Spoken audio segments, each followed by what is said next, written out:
Hi, I'm Natasha Natarajan, and thank you Queer Zine Library for having me today. I'm going to talk about my autobiographical comic strip called Fml Comics. I've published 4 zines of my comic strips so far. They're A5 and I write them as and when life happens to me, and they're just about me and my life and things that happen to me day to day.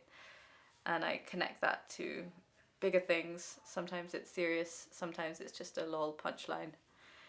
And yeah, today I'm going to read from issue 4,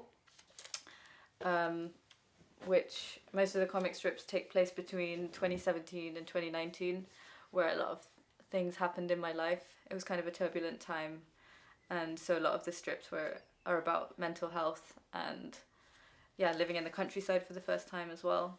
The first one I'm going to read is called Everything's Connected. While I was living in the Outer Hebrides of Scotland, I would look onto a vast expanse of grass and sea while doing my dishes. I noticed that the colours always appeared so differently, depending on the light, the time of day, and the season. It felt like such a revelation to truly acknowledge that nothing is fixed that way. I found myself thinking about fractals and the idea that everything is just a microcosm of something much bigger. It brought me great comfort and some kind of peace to see myself like that. Not fixed, but a reflection of phenomena and processes taking place around me. Fixed in my consciousness, but constantly changing. Now I'm constantly looking for the universal principles of life and nature and everything around me, and I've acquired a definite vibe. Wow, everything's so connected. Sometimes it's fun to look at myself from the outside. Shit, dude, note to self, may have to forget about being taken seriously ever again. Lol, Natasha, feeling like a delicate flower, are we?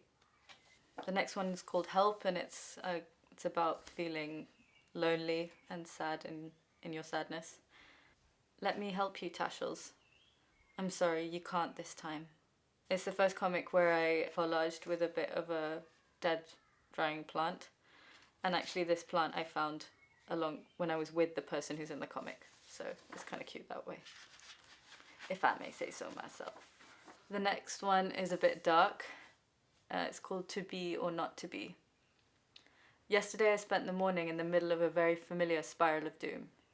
You will never pass your driving test. How will you ever survive? Might as well just end it all now. Wow, you have no perspective right now. In the afternoon I decided to go on a long walk with no plan or destination. While walking, I came across the skull of a dead sheep. I was reminded of Hamlet, of Shakespeare, and of that famous soliloquy. I reflected on it, probably for the first time since school. To be or not to be? Whoa, that is the question. For reals, man. As I read the full soliloquy now, I appreciate his words in a way that I was unable to at school, and I feel a profound timeless connection to the experience of being human. www.shakespearerocksmysocks.com. Whether 'tis nobler in the mind to suffer the slings and arrows of outrageous fortune, or to take arms against a sea of troubles, and by opposing end them, to die, to sleep, no more, and by a sleep to say we end the heartache and the thousand natural shocks that flesh is heir to. 'Tis a consummation devoutly to be wished, to die, to sleep perchance to dream. Aye, there's the rub. For in that sleep of death, what dreams may come, when we have shuffled off this mortal coil, must give us pause. Who would Fardils bear, to grunt and sweat under a weary life, but that the dread of something after death, the undiscovered country from whose bourne no traveller returns, puzzles the will, and makes us rather bear those ills we have, than fly to others that we know not of. Thus conscience does make cowards of us all. Tell me about it. #suicidal thoughts. The last one's a bit more lighthearted. It's called Compostable.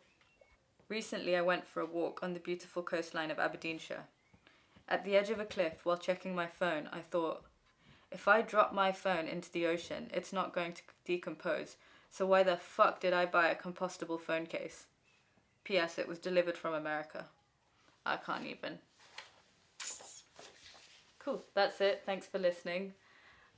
This is my zine. And I also have other zines too. So check out my website or my Instagram or whatever. And yeah, see you around.